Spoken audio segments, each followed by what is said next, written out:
انسانی تربیت کے لیے، تکمیل اخلاق کے لیے، بندہ مومن کی کردار سازی کے لیے، افکار و نظریات کو رجوع الی اللہ کا سبق دینے کے لیے جو انداز قرآن مجید نے اختیار فرمایا ہے وہ حکیمانہ بھی ہے، مؤثر بھی ہے اور بہت جلد سمجھ آنے والا بھی۔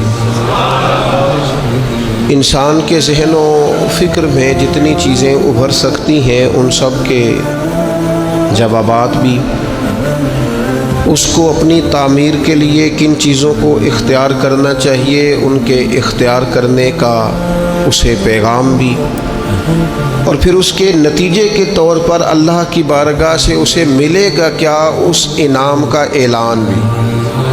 قرآن مجید فرقان حمید کا یہ خاص خاصہ ہے۔ قرآن حکیم کی سورہ انفال میں سے 3 آیات میں نے تلاوت کی ہیں۔ اللہ کریم نے دیکھیے یہاں ان تینوں آیات کے اندر کس مؤثر انداز میں اور کس خوبصورت پیرائے کے اندر ہمیں سمجھایا ہے کہ ہم نے اپنی زندگی اس طرح کی بنانی ہے کہ رب رسول کی بارگاہ میں قبول ہو جائے، اللہ کے انعامات نصیب ہوں۔ ارشاد فرمایا یا ایھا الذین آمنوا لا تخونوا اللہ والرسول، اے ایمان والو اللہ اور اس کے رسول سے خیانت نہ کرو، رب اور رسول سے خیانت نہ کرنا۔ وَتَخُونُوا أَمَانَاتِكُمْ وَأَنْتُمْ تَعْلَمُونَ، اور آپس میں بھی ایک دوسرے کے ساتھ خیانت نہ کرنا حالانکہ تم جانتے ہو۔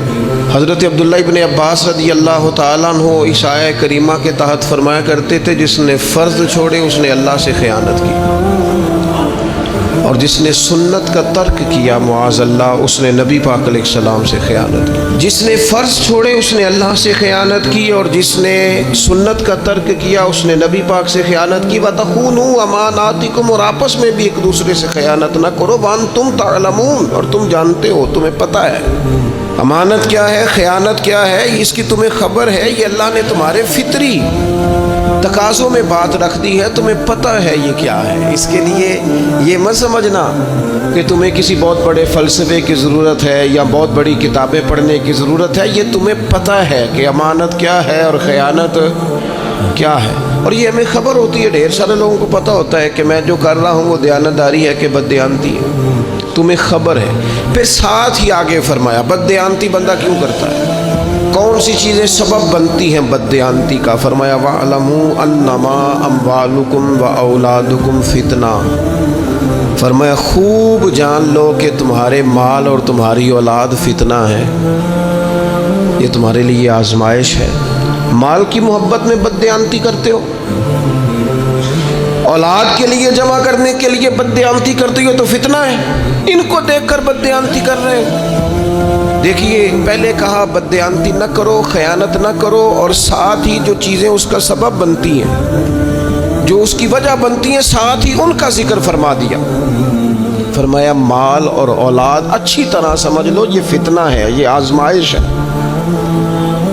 تو مالک اگر یہ آزمائش ہے تو پھر ہمارے لیے کیا ہے؟ فرمایا وَأَنَّ اللَّهَ عِنْدَهُ أَجْرٌ عَظِيمٌ، بے شک اللہ تعالیٰ کے پاس تمہارے لیے اجر عظیم ہے۔ تم دیانتداروں جیسی زندگی گزارو، متقین جیسی زندگی گزارو، امانت دار بنو، اللہ کے پاس تمہارے لیے اجر عظیم ہے۔ اور پھر آگے ارشاد فرمایا یا ایھا الذین آمنوا ان تتقوا اللہ یجعل لکم فرقان، اے ایمان والو اگر تم اللہ تعالیٰ سے ڈرتے رہو گے تو وہ تمہارے اندر حق اور باطل میں تمیز کرنے کی قوت پیدا کر دے گا، وہ تمہیں نور بصیرت عطا کر دے گا۔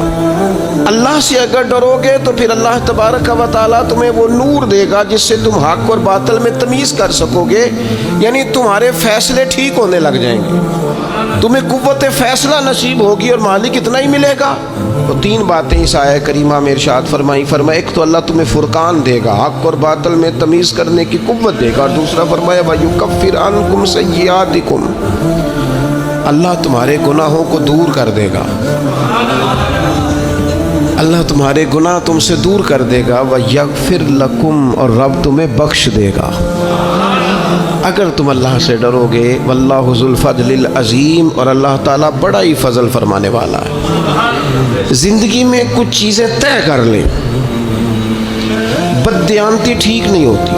جو آدمی ذرا سا بھی خائن ہوتا ہے نا تو وہ صرف مال کا خائن نہیں رہتا، وہ رازوں کا خائن بھی ہو جاتا ہے۔ وہ صرف پیسوں کی ہیرا پھیری نہیں کرتا، وہ تعلقات اور رشتوں کی ہیرا پھیری بھی کرتا ہے۔ وہ تو پھر اسلامی حکومت کے راز بھی کھولنے شروع کر دیتا ہے۔ جو لوگ بددیانت ہو جاتے ہیں وہ پھر اتنے زیادہ بددیانت ہو جاتے ہیں کہ اپنے آپ کے ساتھ بھی امانت دار نہیں رہتے۔